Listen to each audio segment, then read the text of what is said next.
It's not about an endless pot. We can't afford an endless pot of money, but it is about acknowledging the issue here. And if we are serious about providing healthcare free at the point of use and not having these huge waiting lists that are so damaging to individuals and society as a whole, then we need to acknowledge that the NHS and the funding as it currently stands is not big enough. We have an ageing and ailing population by any metric, whether you're looking at scanners or midwives or whatever, it is too small. Comparative to G7 countries, our spend is the second lowest. We need to be really sensible here. I think what Labour come out with, they're doing some good things with recruiting more midwives, more GP capacity, but if we are seeing tinkering around the edges and not a significant investment, and frontline doctors like Dr. Dan Goyle have said, £3 to £6 billion, then we know Labour are serious. But this needs to go into not the private sector, which is why we're streeting, all eyes on we're streeting here. Don't do that, because the private sector will just cream profits. Put that into the NHS so they can hire the staff, they can hire the equipment, they can open theatres. Some theatres aren't open 7 days a week. Putting this investment into the NHS, who's going to pay for it? Well, then that is again where Labour needs to be bold about their tax rises. They obviously have got some plans for how they're going to plug some of these, some of the funding for this. But I do think, and I talk about this all the time, there is an explosion of wealth in this country, an explosion. We have so many billionaires now. How we have terrible. So many loopholes. You say that like it's a bad thing. I'll be pleased. Don't. No, but you do, because you're about to call for a wealth tax. We've had this conversation before. A one-off 2% wealth tax on assets over £10 million. Yes. So I knew exactly what you were going to say. Now, it would raise... I'm sorry, are you genuinely going to die on the hill of billionaires who have profited off the backs of other people? No, but I will. But I will die on this hill. It's an interesting interpretation, though, to say billionaires have profited off the backs of other people. You might say some of them have, but many of them will have given employment to others, set up all sorts of industry and all kinds of profitability. They wouldn't be billionaires without the people, without the infrastructure that relies on all of us as a society. No one needs to be a billionaire. In fact, you just have to look to the US to see the impact of being a billionaire. But fine, if we're going to have them, tax them properly. We have got a group in this country called the Patriotic Millionaires. They are literally pleading with the government to tax them more because they have the funds and they see the disparity in our society. They can donate. Marina Purkiss, the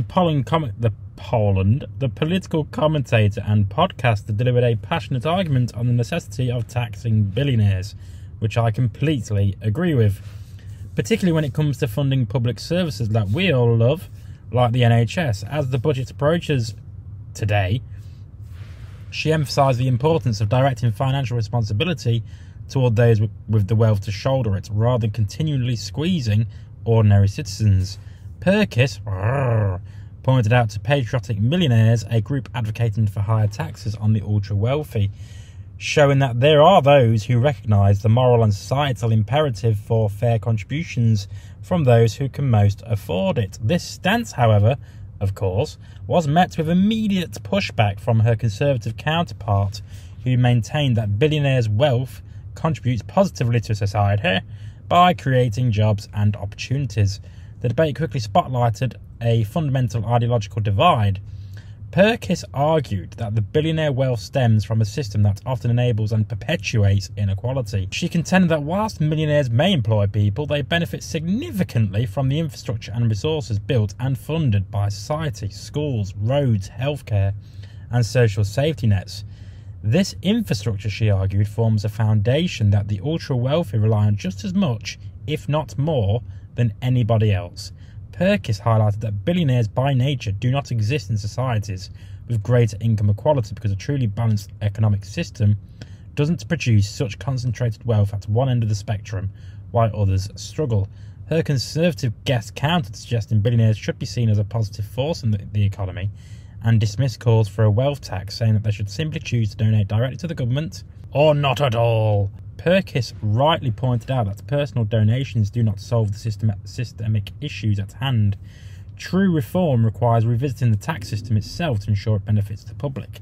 As an example, she noted that the NHS has seen its increased funding channelled more towards private health providers than back into direct patient care. The result is a system more focused on delivering profits than comprehensive public health services. Purkiss's stance emphasises that whilst donations and philanthropy have their place, of course, structural change is what's ultimately necessary to level the playing field and support institutions like the NHS sustainably. Whilst her Tory counterpart defended the status quo, she argued passionately for a fair tax system that could fundamentally address inequalities, particularly in its funding essential services model. Her message underscores a broader call to rethink how we perceive wealth in society and how, as taxpayers and citizens, we might benefit more from a balanced and just economic framework.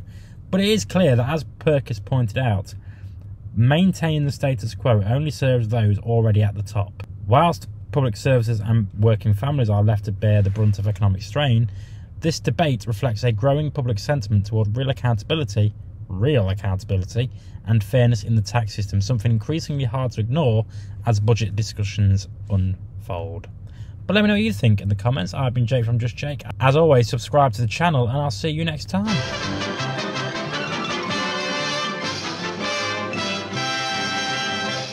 You actually made it to the end of the video. If you would like to subscribe to the channel, which, why haven't you already, is somewhere over there.